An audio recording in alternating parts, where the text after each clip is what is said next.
Hello everyone, my name is Avru Basu and welcome back to my channel, and today we are going to discuss about cellular IoT.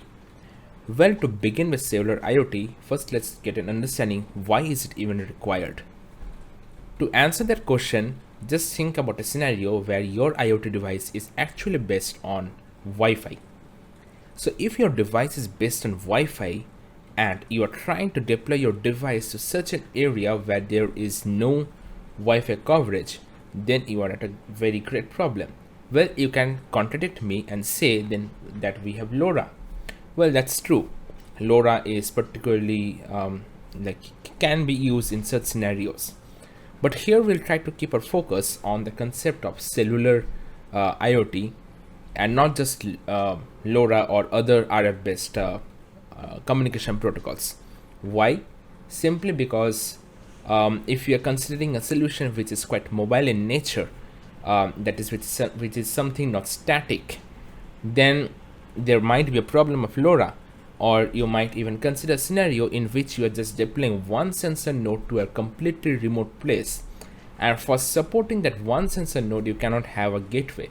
That will be too costly of a solution, and moreover the gateway has to be present in such a way where there is some form of connectivity or the other.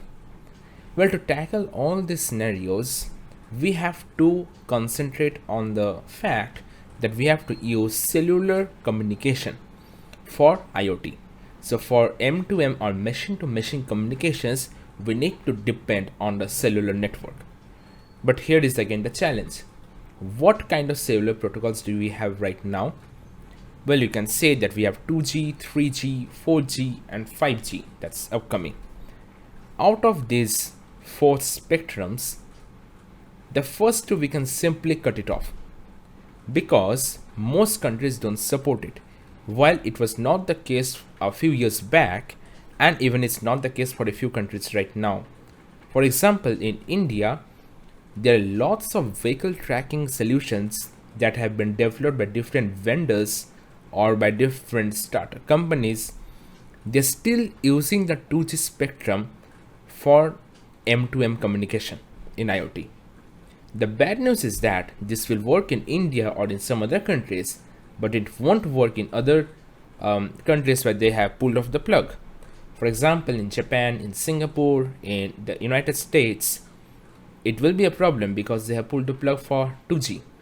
Why they have pulled it? Because it's probably a costly affair to maintain, and not many smartphone or smart devices require 2G as of now, and it's not even that much secured.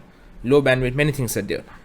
But the problem with IoT is that we require something which will require a lot less power, and at the same time it will also be bandwidth efficient.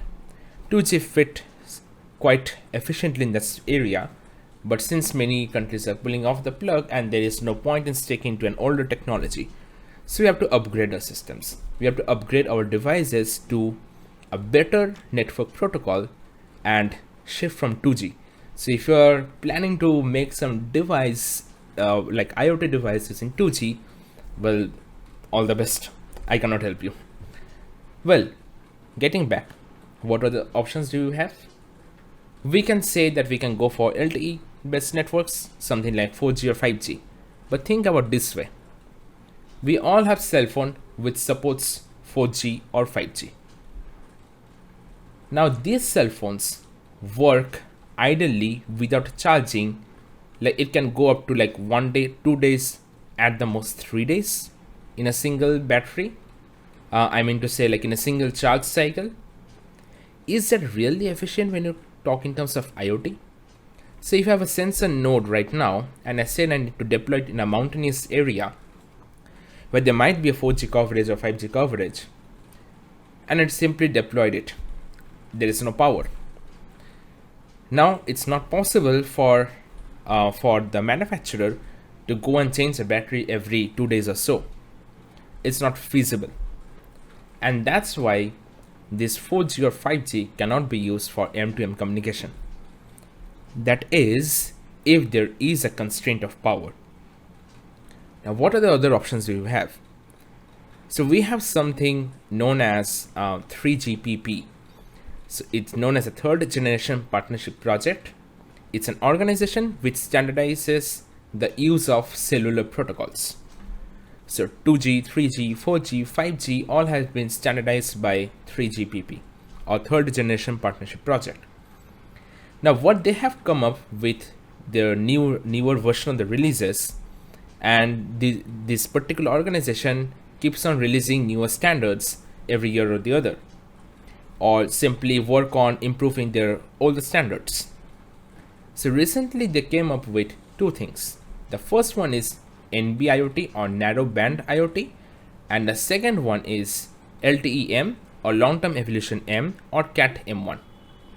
So we have two. We have NB-IoT and we have Cat-M1 or LTE-M. Now these two are future-proof. Why? Because these work in the same infrastructure or in the same scenario for LTE-based networks like 4G and 5G. And with a very little modification, you can convert those base transceiver or BTS stations to support LTE or LTE-M or Cat-M1 along with NB-IoT. And lots of carriers over different countries are simply upgrading the BTS to support these two new protocols. Now, since these two new protocols are based on LTE, so we really don't have to worry in the future because they are not going to be out from the market soon. But does it solve our problem of power and bandwidth? Well, yes. These two protocols are meant to be designed, or rather it was designed in such a way such that it consumes a lot less power, number one, and point number two is a lot less bandwidth. Now how does it do? That requires another set of discussion altogether. Well, to begin with, NB-IoT or narrowband IoT is specifically meant for applications which are static in nature, which are not mobile, right? Like if you have a sensor node and you have to deploy on a field, you simply can use NB-IoT, because one time your device gets registered to the nearest BTS, the information gets stored in the BTS system, and when we simply switch on the device for the next time, it will simply communicate with that BTS. However, for solution which requires mobility, in those scenarios we will require the use of LTE-M or Cat-M1. Why is that so? Because there is a term known as like handshake, so or rather trade-off. So what happens is that, let's say we are traveling in a car and you're talking to someone on a cell phone. So at point A, you are connected to BTS tower A. At point B, or at some point between point A and B, you have shifted to a newer BTS tower. Why? Because you have run out of the coverage area of BTS tower A and now you have entered into the range of BTS tower B. So there is a gap happening. So you are shifting from BTS tower A to BTS tower B. In case of NB-IoT, it takes a bit of time for this exchange to happen because it's not meant for that particular scenario. In order to tackle that scenario, LTE-M was launched. Now in LTE-M, it consumes a bit more amount of power than NB-IoT, but it solves the problem of this exchange. Therefore, LTE-M is meant for applications which are mobile in nature, something like a vehicle tracking system, while NB-IoT are meant for solutions which are static in nature, much like a sensor node. And since these two solutions are already future proof as they support the LTE technology or long-term evolution technology, therefore we really need not worry, at least for the upcoming decade or so. And that's where the major shift is happening. But how does it really affect us as developers? Well, for us, it's not that much of a big deal because much of the development or the firmware is more or less same. And there are many chipsets that supports LTE-M and NB-IoT as well as GSM to some extent. directly out of the box in a single chipset. So we have two companies that I am aware right now that they do it. One is Nordic Semiconductors and the second is Quectel.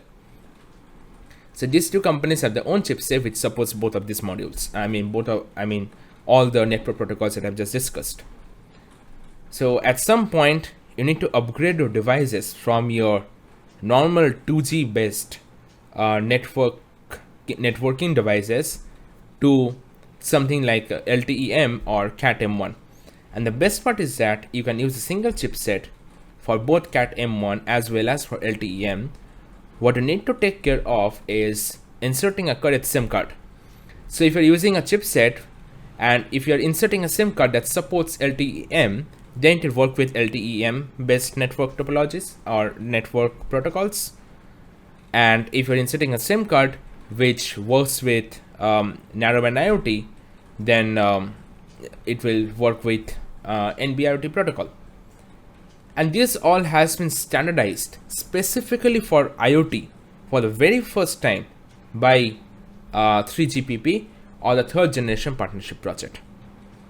So another thing to consider while talking about these two particular protocols, the first one is the narrowband IoT and the second one is the LTE-M or Cat-M1, is the concept of battery life. Now for narrowband IoT, since it is required for static use case scenarios, it usually has a battery life of around something like 5 to 10 years, while that of LTE-M or Cat-M1 has a battery life of around 3 to 5 years. Now these figures might change based on your use case, because both of these chipsets or both of these protocols have something known as a deep sleep mode.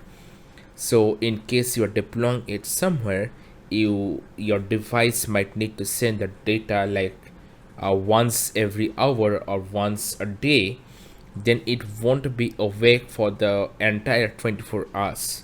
It will simply wake up when it is required, send the data, and again go to sleep. That's how it is able to save such a huge battery life. And that's one of the main reasons which makes these two protocols, which are based on cellular network connectivity, specifically designed for IoT. And that's a great thing for us developers, because we really now need not to worry about what protocols to use when you consider a cellular connectivity for IoT devices, because now thanks to the 3GPP who have come up with these two new protocols, and by the way we have NB2 also which is upcoming. I think it has been already released. I just need to go through the specification as such. So thanks to 3GPP for coming up with these protocols and making our lives a lot easier. So thank you again for watching this video. If you like this video, please hit the like button and subscribe to my channel. In the next video, I will be going into a bit more in depth in terms of technicalities for NB-IoT and LTE-M. Yeah, that's it. See you soon.